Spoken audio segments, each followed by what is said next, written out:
Hi guys, let's quickly cover these 4 acts in detail. Narcotic Drugs and Psychotropic Substances Act or the NDPSA, Consumer Protection Act, MTP Act and Prevention of Children from Sexual Offences or POCSO Act.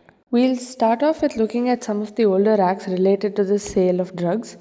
First we have the Drugs and Cosmetics Act. The years are not so important here. First act deals with the import, manufacture, distribution and sale of drugs. Then we have the Drugs and Cosmetic Rules, which involves all of this import, manufacture, distribution, sale, but also categorizes drugs into schedules. You've heard of that, right? Schedule X, Schedule H, etc. The Drugs and Magic Remedies, also known as Objectionable Advertisement Act. Firstly, it controls advertisements and it prohibits drugs that are alleged to have magic qualities. Lastly, we have the Drugs Control Act, which is concerned with the sale, supply, distribution, and also the maximum price on drugs. This becomes very important because the more there is demand, they can increase prices substantially, and that's not right to do, right? So Drugs Control Act will control the maximal price. Drugs and Magic Remedies Act will say no magic drugs. The rules talk about schedules, and the first act just talks about import, manufacture, distribution, sale. Done. Next we come to the Narcotic Drugs and Psychotropic Substances Act or the NDPSA. It was formed in 1985. This replaced 2 older acts, 2 of the Opium Acts and the Dangerous Drug. Okay, just for information. What is the purpose of this act? To consolidate and amend laws related to narcotic drugs. So the first point is just general basic point. Consolidate and amend the laws. Stringent provision for control, regulation of operations related to narcotic drugs and psychotropic substances. So you are controlling and regulating the operations. Again, it's vague, but we're getting a little more specific. Let's look at the next point.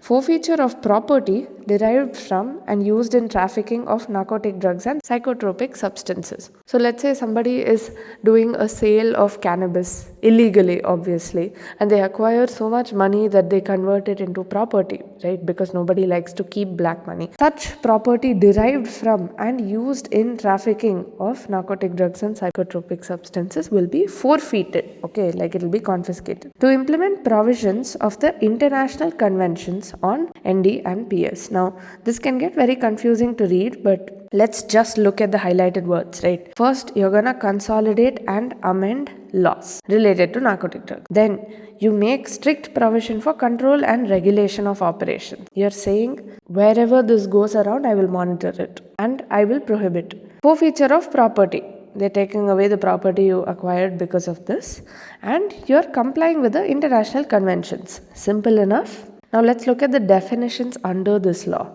A narcotic drug involves coca leaf, cannabis, opium, and poppy straw. All the drugs manufactured from these. What do you mean drugs manufactured from these? What do you mean drugs manufactured from these? Those are the derivatives of these plants. Okay? These are all narcotic drugs. Then what is a psychotropic substance? There is a list of 77 psychotropic substances. Any substance which falls under that becomes one. Then the cultivation of such substances is prohibited. I'm sure we have cannabis in our campus, right? In the forensic department. So it is restricted to medical and scientific uses only. So only they can cultivate these plants. Any Aam Aadmi cannot. What is the punishment? Related to cocaine, morphine, heroin, even growing plants, will lead to rigorous imprisonment of 1 year and/or fine. What does and/or mean? It can be with fine or without fine, or it can be with both. If you are consuming any of this, a fine of 20,000 will be levied. If you are possessing any other compounds, that is anything other than 1, 2, 3, cocaine, morphine, heroin, imprisonment will be for 6 months or fine will be for 10K. This is the gist of Narcotic Drugs and Psychotropic Substances Act. Next we have the Consumer Protection Act. What is the purpose of this? Again, the first point is vague. To protect the interest of the consumers, because Consumer Protection Act. To provide effective consumer redressal and settle their dispute. Redressal means they have any problems, they have to sort it out. And to provide cheap and speedy remedy. So let's say you buy a product from a shop and it's faulty. Who do you blame? Do you blame the shopkeeper? Do you blame the manufacturer? And when will you get justice? This is why this act was formed. So a consumer is somebody who buys goods and avails services. Please note, services can be anything. It can be like a taxi driver, it can be a massage. But in this context, recently, even medical services are included, which means medical services come under the Consumer Protection Act. And any failure or negligence in those services will be dealt with under the Act. Please note this does not include free services or personal contracts. For example, your relative is helping you for free or is just providing you free advice.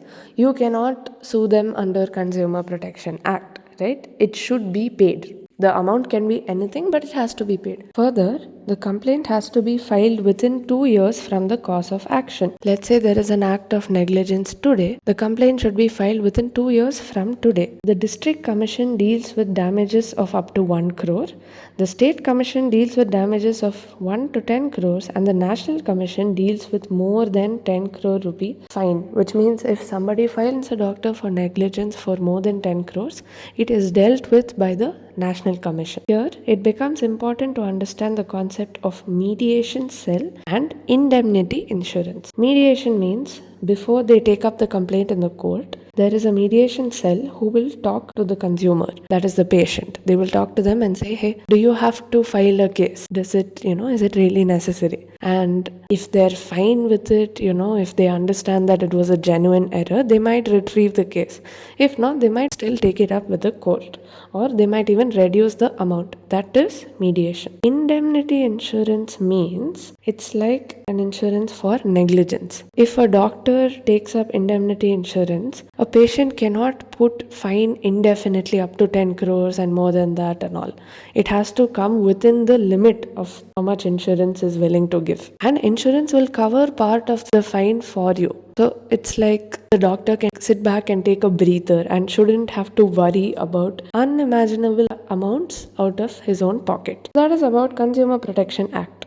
Next, we have the Medical Termination of Pregnancy Act of 1971, which was recently amended in 2021. So it deals with the termination of pregnancy, which is the medical or surgical. First, let's learn what are the indications of an MTP or an abortion, basically. This is a legal abortion which is done in a hospital, right? So up to 20 weeks of gestation, abortion is done on social grounds. What does that mean?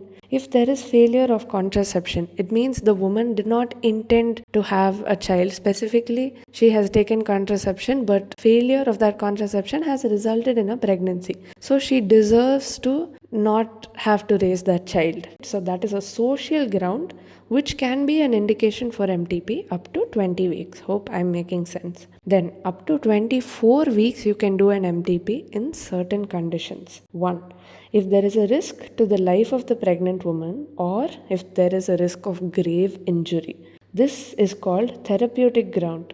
For example, if the woman might not survive the pregnancy and it becomes very clear, she can get an abortion on therapeutic ground up to 24 weeks. If there is a risk to the life of the fetus, it is called eugenic ground. If there is a grave fetal malformation or the fetus is bound to die or will not survive after being delivered at term, that is eugenic ground. If there is a risk of grave injury to the mental health of the pregnant woman, then it is on humanitarian ground. Some examples of this would be pregnancy resulted from rape, pregnancy of a minor, widowhood or divorce, that is change in the marital status during the course of the pregnancy, mental illness or physical disability of the mother. So in all these grounds, an MTP can be done. A social ground can also be that the woman is not ready. So let's say the woman is 21 years old, she's a college student, but she doesn't want to have a child. One can still take up an abortion under social grounds. Now some points to remember under this act. If it is an emergency, that is if the mother's life is in threat, if the pregnancy has to be terminated immediately, the registered medical practitioner can go ahead and do it. Then beyond 24 weeks. So here we've talked about up to 20 weeks, up to 24 weeks. Beyond 24 weeks, if you want to do an MTP, it has to be approved by a medical board comprising of an OBGYN, pediatrician, sonologist or USG technician or radiologist, or anybody else as nominated by the government based on the case. So up to 20 weeks, one registered medical practitioner can do. Beyond 20 weeks, we need 2 registered medical practitioners. Now, what is this RMP? Can any intern doctor or can, say, a psychiatrist do this? No. There are certain criteria for which RMP can do a medical termination of pregnancy. The simplest way to remember basic criteria is 6 months postings in obstetrics and gynecology department. So anything more than this, they will qualify. Let's say they have an MS degree or a diploma in OBGYN. Yes, they can do an MTP. Let's say they are posted for 3 years. Sure, 3 years is more than 6 months. They are also qualified to do MTP. So 6 months is the minimum baseline cutoff. Anybody with more experience and qualified in obstetrics and gynecology is eligible to do an MTP. Where is it done? This is who can do. Next is where is it done? It is done in all government hospitals and only the private hospitals approved by the government. The age of consent for the woman undergoing MTP is 18. If she is under 18, we need the consent of a parent or guardian. The RMP should protect the privacy of the woman, very important. Medical records and documentations should be maintained, and the method of MTP used can be medical or surgical. Medical method includes mifepristone and misoprostol. Mifepristone 200 mg, misoprostol 400 microgram. Surgical methods would be vacuum aspiration, which can be done up to 12 weeks. DNE or dilation and evacuation up to 12 to 24 weeks, or a hysterotomy. So that is our MTP Act. We have to know the indications, social ground, therapeutic ground, eugenics and humanitarian ground. Then we should remember these points: who can do it, where can it be done, age of consent, privacy, medical records and the methods. I know that was a lot, but the last thing we're going to cover today is the Prevention of Children from Sexual Offences, or the POCSO Act of 2012. Under this, a child is anyone who is below 18 years of age. Here we have Section 3 and Section 4. Section 3 defines penetrative sexual assault, and it is the same definition as it is for an adult. Section 4 defines the punishment for sexual assault. It is 10 years of life imprisonment. It is 10 years of imprisonment which can be extended to life along with a fine. If the victim is less than 16 years old, then it is 20 years of imprisonment which can be extended to life along with fine. Okay, so Section 3 and 4 of POCSO deals with the definition of penetrative sexual assault and the punishment. Section 7 and 8 deals with non-penetrative sexual assault. The punishment for this would be 3 years of imprisonment which can be extended to 5 years and a fine.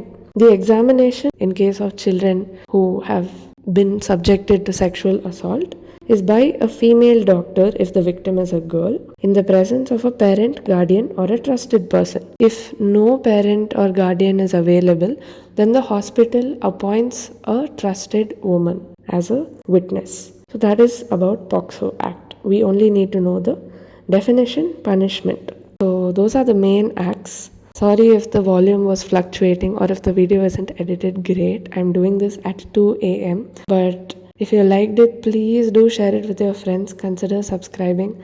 Thank you so much.